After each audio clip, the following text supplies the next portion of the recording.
到咗我哋一句話力量嘅時間啦，我係主持 Tony， 我隔離咧就係嘉賓主持發哥哥。大家好。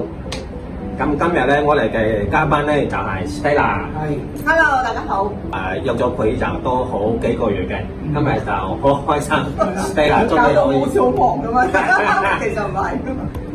今日好開心 ，Stella 今日可以上到我哋嘅節目嘅。冇錯。先將時間交俾 Stella。冇錯。係，即係講一講我自己嗰個座右銘係嘛？係冇錯嘅。OK，好啊。咁咧就多謝阿 Tony 啦，咁多謝發哥啦。咁咧就俾我可以再同大家去講下我呢個嘅座右銘，因為呢個座右銘咧其實係好細個，我嗰陣係讀小學嘅時候就已經有啦。嗰個座右銘咧就係、不要叫人小看我年輕，總要在言語、行為、愛心、信心上都作別人的榜樣。其實呢一句如果係有即係一啲嘅信號嘅話咧，你一聽之後金句，因為呢句嘅座右銘咧，我其實之前都同人講過，有啲就係教徒嘅時候咧就話：咦，呢句係金句嚟嘅喎咁講，因為我係因為小學嘅時候喺讀天主教學校，咁同埋點解會係有呢一句嘅即係金？你知 Bible 入邊有好多金句噶嘛？點解會揀咗呢一句做我嘅座右銘咧？咁第一咧就話因為我細個嘅時候咧，我讀書係俾人哋做咗少讀書，所以喺全區裏邊咧係我係最細個嘅。咁但係因為我又唔聰明。即係比較蠢，咁所以咧就係嗱，第一你通常咧就話你大啲嘅時候咧，你就會個腦囟會開咗，咁你變就會開竅就會聰明啲，即係吸收啲嘢都會容易啲。咁我本身唔係一個聰明嘅人，仲要我係俾人哋細個級嚟讀書嘅話咧，咁你咪會更加蠢咯，係咪先？咁所以我就覺得係好唔憤氣啲人咧，成日都覺得地方就係乜都即係你睇佢嗰啲表情咧，咩都知道，但係你咁蠢嘅，即係你好似咩都唔得。咁我就聽到呢個金句之後，我覺得就係。冇錯，我覺得我應該要重新係去檢討自己，就話係所有嘅嘢，每一次譬如講嘢啦、做嘢啦，全部要諗一諗，係咪會令到人哋覺得好蠢嘅呢個法律，或者係我做呢樣嘢係咪係一件好唔聰明嘅事情啊咁樣樣？咁所以咧就係由嗰陣時開始咧，我就會經常咧都會係去檢討自己。我每一晚瞓覺嘅時候咧，我都會瞓覺之前都會諗一諗啊，今日做過啲咩嘅事情咧？有冇啲咩嘢係可以改進嘅？同人講説話嘅時候咧，有冇啲嘢可能得罪咗人哋？咁但係你當時又唔好意思同人講話，哎呀，唔好意思得罪你唔可以噶嘛。咁唯有地方就係翻去即係瞓覺之前時候咧去諗一諗，咁以後咧即係再發生同樣事情，我唔可以俾自己重蹈覆轍。好，即係我就嗰陣時開始時候咧，就所有都係啦，每樣嘢做之前諗一諗。翻去瞓覺之前再諗一諗，同埋就有啲咩嘢發覺自己係做錯嘅話咧，唔好俾自己重蹈覆轍。一每晚諗知嘅時候咧，我又每年生日之前嗰個月咧，我又會再諗多次，諗翻過去嗰一年我做過啲咩嘢，有冇啲咩嘢係可以改進，同埋有冇啲嘢係話咗唔可以俾自己重蹈覆轍，又再嚟重蹈覆轍。咁我就會同自己講，記住，以後啲嘢唔可以咁樣錯完又錯嘅。咁我就呢個係我個座右銘啦，一路到大個。咁當然咧到而家大個，你仲叫人話你年輕咩？係咪先？咁但係其實咧，你都有得前輩㗎嘛。就算嗰個人可能佢細過你，但佢嗰個行業入邊佢係前輩，咁你都一定有個虛心去學習，同埋一樣係保持翻呢個地方就話係，我一定要同自己講一分就係，就算即使可能我係一個好 junior 嘅，佢係 senior 嘅，唔好理個年齡問題先。首先一定要虛心學習去問人哋，同埋就話係學完之後人哋講咗俾你聽之後咧，你唔明嘅或者唔係好深入對明嘅，翻去自己再去做功課。冇錯。諗清楚呢一個人嘅神嚟同你講嗰個原因喺邊度啊，或者嗰件事情嘅時候咧，你點樣去深入去了解多啲？咁所以我覺得呢一句嘅金句咧，係無論你係乜嘢年齡都好啦，你都啱嘅。係啱，好認同阿 Stella 啊，阿蔡總係咪呢個？我都覺得係嘅嚇。咁我首先會諗起一樣嘢，喺頭先 Stella 過嚟之前咧，冇錯。咁就發哥話，咁呢個係 Stella 好細個嘅嗰個座右銘嚇。咁中學、大學有冇其他嘅座右銘咧？好跟住咧就係講爺爺一句説話咧，又係好令到我成日都記得嘅，就係修身齊家治國平天下。佢哋嗰陣時我爺爺又好忙嘅人啦，咁佢每個禮拜就同我哋食一次飯。如果切飯咧，佢必定會重蹈覆轍去講呢句説話，係即係佢一定會，你諗下爺爺同我哋嘅年齡相差咁遠啦，咁佢一定會咧就係、趁住嗰短短嘅時間實咧，就會去講下啊，即係點啊，咁跟住實咧就話啊，你記住啊，修身齊家治國平天下咁樣。其實講一句，佢講呢句話咧，我細個時候咧真係完全係唔知發生咩事情，亦都唔明㗎。咁啊，當年有時就會媽咪翻去嘅時候咧，就會問翻你，你明唔明爺爺講咩嘢啊？講唔講啲？但媽咪講嘅時候咧，其實我哋都係唔會明㗎。但係到大個嘅時候咧，就會知道啦。就係首先你先解決咗自己先，即係你唔好哇講到你嘅理想幾咁宏偉，講到幾大，原來你自己搞到亂七八糟嘅。咁所以就話咩都由自己開始咯。簡單到係可能只不過係你屋企係咪好混亂？你嘅工作嘅地方係咪好混亂？咁你同埋就話你幫同人哋去做一啲嘅工作嘅，譬如啲嘅合約啊，又或者就一啲文件上嘅時候咧，係咪處理得好？即係簡單到咁樣樣，你都係先處理咗自己先，跟住再逐步咧係向外去擴散。咁我覺得呢個其實同我之前我自己細個嗰個嘅作為咧，其實係冇抵觸嘅，因為都係首先你做好咗自己，將自己咧係去 upgrade 做一個即係稍為好少少嘅人，咁跟住之後咧，再慢慢再逐步係去進步啊，或者再行好啲咯。係啱嘅 Stella。咁啊，想問阿 Stella，咁你喺個座右銘入邊，咁你而家有冇實踐到咧？同埋喺實踐係一個座右銘最難忘嘅實踐個座右銘係啲咩咧？有冇實踐到？其實都一路咁去行緊，因為呢個真係入咗血㗎啦，入咗腦啦，係入咗腦嘅。嗰時候成日都會做，有啲咩事情嘅時候咧，當然你唔會同自己講，譬如有啲咩嘅挫折，你唔會同自己講我要記住呢個座右銘咁，你其實已經唔會係諗呢樣嘢。你純粹地方就話係，我一定要再做好啲。而你見到你做得唔好，或者人哋有個表情，或者係有一啲嘅表達，你覺得你做得唔好嘅話，咁你首先唔好話人哋針對你先。即係我哋會去先檢討自己嘅地方，就係咪真係做得唔好咧？邊樣點樣可以再做好啲咧？咁樣，同埋都會去請教下其他嘅人啊，即係譬如講下地方就其實我咁樣做咗啲咩事情喎？其實係咪可以再做好啲咧？咁我又覺得我又好彩嘅，即係我係都幾多 uncle 啊嗰啲咁樣係去即係幫助咁樣。我舉個例子地方咧，就話我自己第一個入嘅商會咧就係廠商會。廠商會係咁，因為個廠商會嘅時候咧，就好多都係 uncle 啦，即係我入嘅做會董嘅時候，我係最細嘅一個啦。咁啊，個個都叫 uncle 咁樣啦。咁佢哋咧真係好好嘅，即係唔係好似啲人講翻咧，就話係即係啲富豪唔會理你啦，即係總之其實佢哋真係好好，係好俾心機去教我嗰樣嘢。簡單到咩事情咧，就話係。你知我哋細個嘅時候，唔好話細個，即係20零30歲嘅時候咧，即係好多時都會遲到，一種好唔係幾好嘅習慣，係啦，好唔準時，即係成日都唔係，你未必會遲好耐，可能講緊遲5分鐘，係啦，或者10分鐘，睇好似唔係好耐，但係其實咧係一個唔好嘅習慣。對，啱。係啦，咁跟住咧我就咁佢哋就啲 uncle 就講啦，話喂你唔好遲到喎，即係我都話我都係遲5分鐘啫，即係咁你當然講好多藉口啦，塞車啊，跟住點啊。跟住佢哋就講得好啱嘅方就係邊個啱啱喺北邊飛翻嚟，就唔見佢遲到。即係好多講好多嘅例子出邊，人哋啲忙佢哋有教佢啦。如果人哋可以早到，你會走去遲到咧，係咪先？咁我覺得跟住我就準時啦，就咁樣。咁佢哋都俾佢哋鬧。佢就話你唔係應該準時。你係要最少要早5分鐘，無論任何會議或者係任何嘅專人都好咧，你最少要早5分鐘。咁係俾自己一個準備啊，各方面。即係佢哋簡單到呢啲嘢都會教啦。咁同埋就除咗呢啲之外嘅時候咧，譬如對人即係做人處事啊，對人即係譬如同埋一啲嘅溝通上面咧，亦都會教。因為我屋企咧就係好 free 嘅，即係任我哋點樣都得嘅。咁但係變咗有陣時可能同一啲嘅唔係話好熟嘅人嘅時候咧，嗰個接觸裏邊咧未必有做到咁有禮儀，或者係咁足，咁佢哋又會教地方就係，當然佢唔會捉住你手嚟講話，喂你應該咁，又唔會咁樣樣，但係佢會稍身體力行，話俾你聽就係遇到咁嘅事情，佢哋會咁樣去做。係啦，喂，有陣時佢哋有啲嘅譬如有陣時可能有啲嘅邀請，你可能去唔到嘅時候咧，你就唔好咁簡單講就我唔得咁樣。但佢哋會作一段嘢出邊，即係教我想啊，你應該係點樣去回覆人哋啊，會係好啲，人哋會舒服啲咁。咁我覺得其實係即係我又覺得好彩咯，就有好多嘅燈泡向佢教。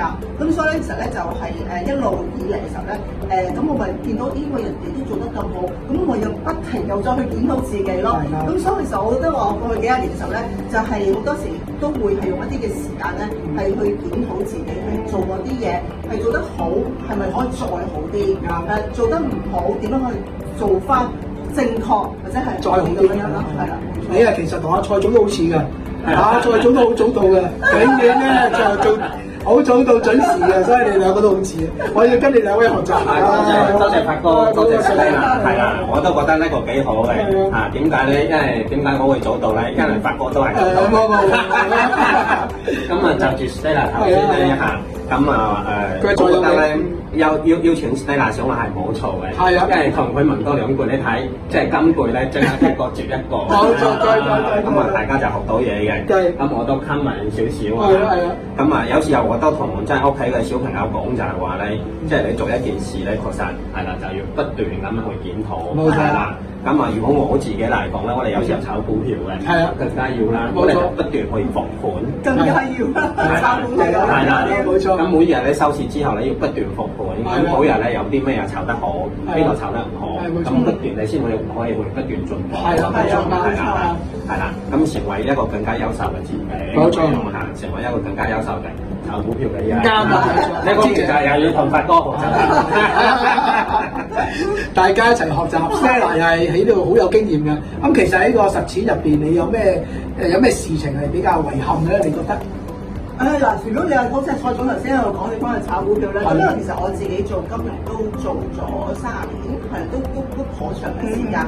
咁啊經歷過30年，你諗下，經歷過呢個嘅大細嘅風浪，咩嘅貨幣創歷史新高，跟住創歷史新低，係嘛？啲股票市場創歷史新高，創歷史新低。就算你講緊譬如打仗都好啦，都經歷咗好多次嘅打仗，大小嘅打仗，係咪先？咁我覺得就話係當然喺入邊咧，係因為就係我哋即係習慣咗呢個地方，不停要去即係改進嘅時候咧，咁變咗咧就有啲喂覺得今次自己好醒喎。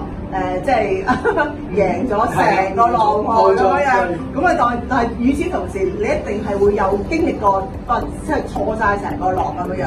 咁所以我覺得咧，其實係即係投資呢一方面咧，其實係更加需要有呢個不斷檢討嘅心態。冇錯，重要地方就係你就算贏咗成個浪，你千祈唔好太開心，因為呢個贏咗一個浪嘅話咧，其實係預示到你下一次你會輸翻一個浪。冇錯，因為係人係真係好容易咧。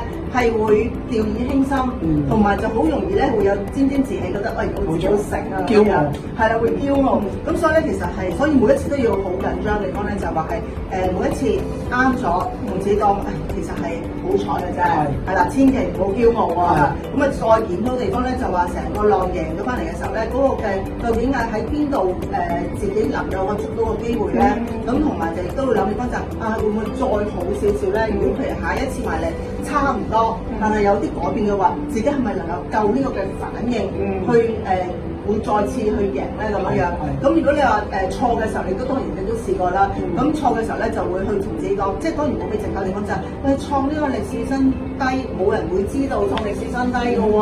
咁你咪錯咪正常咯咁樣。即係有得千祈又可以咁諗咯。即係你因為我哋做得金融嘅話，我哋睇咁多新聞係比一般人係睇得更加多嘅新聞。冇錯。你哋比一般人係深入了解係更加多，冇錯。你唔可以用一般人去睇地方就係創新低，咁我咪錯咪啱咯咁樣，即係唔可以咁啦。我哋應該要去諗下地方就係點解我哋唔一早會知道佢會有機會破呢個嘅歷史新低咧咁樣，或者就話喂好似譬如今次長漲咁樣嘅時候咧，都係好多人話有啲人話知道，有啲人就話預計到㗎啦咁樣，咁你預計到佢真係會打仗，咁嗰個嘅。預計到咁啊點咧？你嗰個嘅投資嘅取向，你做咗啲咩嘢咧？或者有啲咩你部署咗咧咁樣？你唔好話我知嘅，冇冇意思嘅喎，係咪先？啱咁所以其實係整體嚟講，我會覺得就喺過去咁多年裏邊咧，喺投資方面都真係經歷過一啲嘅真係估唔到嘅事情啦。咁、譬如例如，因為特別係月開頭嘅時候，你投資咗幾年嘅時候咧，咁你賺咗幾次，你又覺得自己好醒㗎啦。咁你一埋一錯嘅時候咧，你嗰個就好難，即係可能會未必接受到。咁你真係要不停咁去檢討。我試過一次嚟講咧，就話真係錯完之後咧，我係1年都冇投資過，但係唔等於1年都唔睇個市況。我只不過就話係1年自己唔會再去入去邊，我睇清楚點解我嗰陣時會錯得咁離譜，同埋就話而家有啲咩嘢我係會令到我有個改進。咁同咗1年嘅時間時候咧，係日日都用好長嘅時間係去睇，咁就去檢討翻咯。咁所以你話有冇啲經歷咧？當然有啦。咁但係咧就我覺得係做得呢一行係一定會再發生，同埋就話係錯咗唔等於將來會錯。我都想問下發哥，好啊，發哥喺印象深刻嘅呢方面嘅投資經歷係。其實咧就 Stella 講咧就好啱嘅，即係我自己咧就其實高位就再破高位，高位又再破高位，每次高位就減錢，我係咁嘅，每次高位就減錢。好啦，每次低位嘅時候會更低，再有低位再更低，咁就慢慢買，我就係咁嘅定律嘅啫。你叫我喺中間做嘅咧，就係日日清，即買即賣，即買即賣，就係咁啦。咁一路累積，呢個世界係冇免費午餐嘅。Stella 俾我推薦嘅咁多嘅資訊啊，都係做咗好多功夫。我哋簡單啲嚟講就係每次嘅高位可能超過10個。唔好諗，高位就賣，高位就賣，賣晒手上就唔好話啦，就即日買賣，就係咁簡單。低位又一路係穿，每次穿到低位大家都唔知，因為我哋呢個股票係好公平公正嘅，係咪？大家都有自己嘅思維去做，咁每個思維撞咗去，咁啱就食住你嘅思維，咁你就贏啦，係咪啊？就係大趨勢。做嘢就跟大趨勢，就係咁嘅意思。所以我輸咗俾阿 Stella 哥好多，就係唔跟 Stella 我嘅理解咧，發哥又跳過咗嗰個中間嗰個事件係啦，咁直接講咗就係話佢即係有咩檢討嘅心得係啦，就唔貪心係啦，高處嘅時候最好係啦，即係點當日日買嘅時候係啦，日日買係啦，佢話越低你又買，又低又買就咁咯。係冇錯，係啊，即係問翻最後一條問題。係啦，咁就因為我哋多咗呢個節目咧，即係可以等我哋嘅讀者睇完之後都有啲得着嘅，係啦，即係如果話有一個20幾歲嘅後生仔，係啦，咁就嚟揾 Stella 咁樣啦，即係問翻 Stella 今日嗰個金句啦，佢話Stella，我最驚咧後生嘅時候咧就俾人睇少嘅，係啦，你會用邊一句説話或者邊一個小故事去鼓勵佢咧嚇？首先，如果真係有個20零歲嘅年青人，梗係同我講翻就話係20零歲其實蘇花都真係年青啦，即係畢咗業冇耐啦，亦都係一個拼搏嘅時間，亦都係我個碰壁嘅時間嚟。正經嘅時候，係啦，冇錯，即係其實呢一年係最好嘅，就話係你係唔怕碰壁嘅根本就係。咁如果話運嚟講就係我點樣係可以即係怕俾人哋去睇小啊？咁首先嚟講就係。要問下自己，就會叫佢問下自己嘅地方就係你有啲咩嘢可以唔俾人睇小嘅？係啦，呢個好重要喎，係咪先？即係如果你話喂我坐喺度，你唔好睇小我啊，但係你咩都唔做，咩都唔識，咩都唔去學嘅時候咧，咁而家啲人會唔睇小你咧？係咪先？咁我覺得係應該係調翻轉頭去問，即係叫佢問翻自己咯，就係你覺得自己有咩嘅優點？你覺得啲人係唔應該會睇小你嘅？如果通常其實呢啲問題係真係有啲年輕人問過我嘅，咁有啲人講就係冇喎，通常都答我冇喎咁樣，咁我就會同你講翻就係你咪自己去揾咯，即係冇人呢個世界上係唔會有一個人係一啲優點都冇，係唔會嘅，有自己嘅優點就你一定要揾到自己優點出嚟出面嘅時候咧，你去將佢發揚光大，即係要揾翻自己出嚟出面咯，我覺得係。好啱啊！我嘅理解就係話咧，就揾到你嘅比較優勢，用經濟學嘅概念就係比較優勢，跟住再去揾出你嘅戰場，係啦，咁自然你就揾到你嘅信心所在啦。咁就係遊戲挑戰環節嘅，我哋首先麻煩 Stella 就係抄一抄。係啦，冇錯。呢個好驚啊！冇驚。阿蔡總會俾啲我陣間好玩嘅遊戲俾你。我陣間話叫我唱歌咪大鑊。係哇！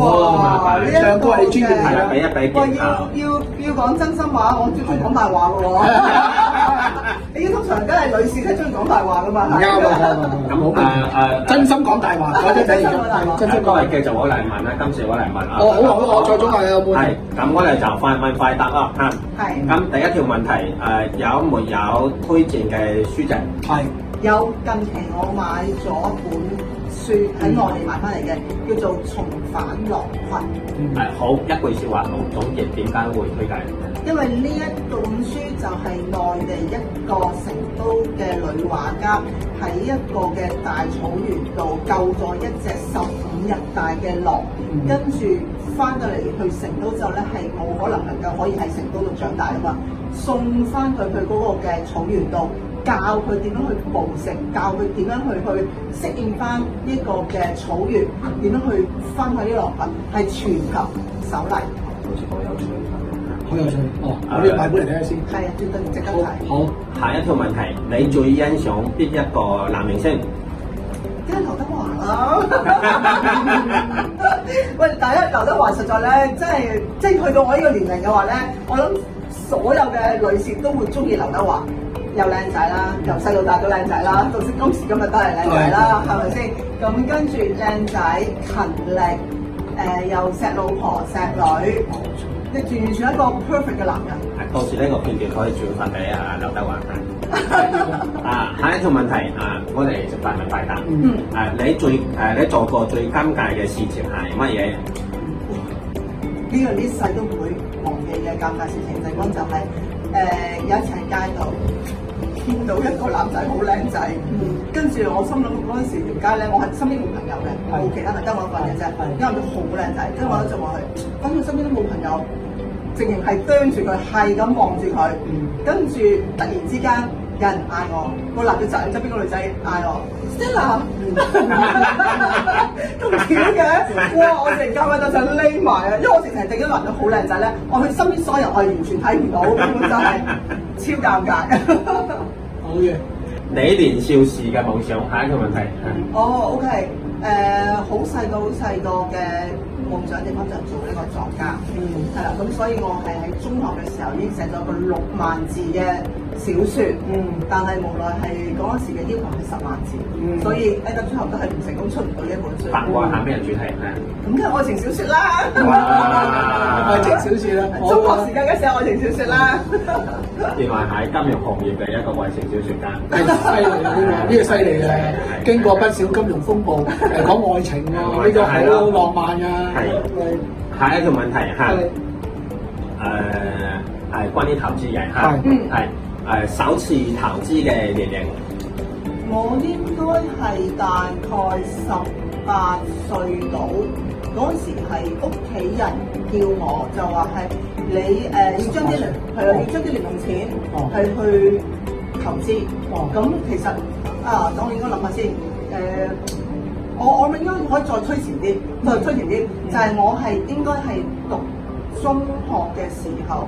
Form 1定Form 2嘅時候，我就將啲利是錢去買黃金，係啦，應該呢個都屬於投資嚟嘅，唔係淨係買股票嘅，係啊，買黃金，係啦，咁啊每一年就買一隻金戒指，係啦，咁我發覺咁儲咗好多，而家買好多咯，係啊，我就係最近先發覺原來真係一個好好嘅投資，因為最近試一個啲人去咪啲金先好緊要嘅，咁有間啲鋪頭咧係會自己自動去用金咧，咁我試下玩，咁咧就攞咗3隻金戒指去，即係讀緊書又唔中意啦，已經係，咁咧就嗰陣時200-300蚊一隻，咁幾百蚊加埋3隻都唔會過1000蚊，好萬幾蚊，所以早投資好。不過首次投資嘅。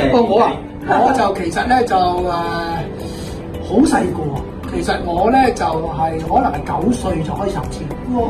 咁我同你一樣喎，真係點解咧？就係老豆將個錢罌有一日揼鬼爛佢，咁哇！睇下老豆做咩事？攞曬錢出嚟，哇！個錢爛咗就咪執啦，執翻去啦咁樣。跟住就喺食飯咩？我話邊度食飯都要俾錢喎。咁我咪唔去咯，我話唔得，一定要去。聽日就黃大仙寶誕，咁你就同我去食飯。食飯嘅時候咧，原來我啲錢咧就去攻呢個黃大仙寶誕。跟住黃大仙寶誕咧就一路儲，原來咧佢依家係金行嚟嘅。咁咧金行咧就儲黃大仙寶誕，每次黃大仙寶誕生日咧就開始供款。由呢日開始供到下一年嘅黃大仙寶誕，佢就俾一隻戒指我啦。金戒指有陣時金花身，有陣時金吊墜。咁然後咧，咁老豆我話呢啲金咁點啊？哇！呢個融咗去變翻錢喎，咪冇錢使喎！我買 LEGO 又冇錢，買呢個嘢又冇錢，咁點搞啊？唔得㗎呢啲，咁啊嗱，有個菩薩，你就拎翻屋企咧，擺喺個菩薩度。我咁擺菩薩邊度啊？如果係頸邊，你咪擺佢個頸度咯；如果戒指，你咪擺喺手度咯；如果係嗰啲金錢寶冇地方擺嘅，就塞落佢個窿度咯。即係嗰啲佛像咧，下邊有個窿嘅，咁咪塞入去咯。一路坐上下咧，就真係變咗錢。咁我覺得呢個係我好細個就開始學識投資咯，知道咗一個新嘅投資方式。係啦，先保大。係啊，下一條問題嚇，有咩投資嘅金句？呢樣真係，我覺得係要同所有嘅人講嘅關就話，真係千祈唔好自以為是。呢個真係非常之重要，因為我見到係10個做咗10個，啱啱投資唔知點解咁奇怪，啱啱投資個客咧，永遠都賺錢㗎，好少人咧開頭投資咧係會蝕錢嘅喎，個個都賺錢嘅，跟住覺得自己好勁，跟住就當然就之後就輸晒啦，所以就千祈唔好自以為是。阿哥，我覺得係投資有風險。如有雷同咧，實屬巧合。但係咧，小心。所以我覺得阿 Stella 講得啱嘅，我哋聽到啲分析員嘅分析，佢係經過一段時間學習，我哋多聽多學習，然後親身落場，唔好用晒所有錢，用你一啲錢認為輸得起嘅錢去做投資，輸得起係做得係。最後一個問題嚇，呢條係例外嘅。當下想同香港講嘅説話。我覺得香港無論係整體大環境嘅香港政府又好啦，或者香港嘅年青人都好啦嚇，其實要向內地學習，呢個真係好重要，好重要。內地真係行得好快，無論喺科技方面啊，或者係佢啲政策啊嗰方面，實咧，第一好貼心，第二分咧係真係佢哋冇一個框住自己嘅。香港人太有框啦，我覺得係一個需要咧，係香港人去向內地學習嘅地方咯。阿哥係，我覺得就配合國家啦，我哋就即係阿 Stella 就話翻國家，其實我哋都要走出去嘅。其實我覺得咧就我哋一個香港人，其實就係國家要需要去服務我哋國家，其實有好多外來嘅資源。其實我哋一個人咧係可以喺西方喺任何國家度溝通，我覺得香港人係好成功嘅。咁我都係多利用不同嘅渠道去發揮自己，貢獻國家。就住呢個問題，我都想補充少少係啦。咁Stella 就話多啲同即係內地學習，呢個絕對認同嘅。冇錯。我都係絕對要同內地學習嘅，因為我哋嘅領導咧，咁好幾個領導都係內地過嚟嘅，咁我絕對要向佢哋學習。學習嘅。係。多謝今日就大概咁多啦。多謝 Stella，多謝。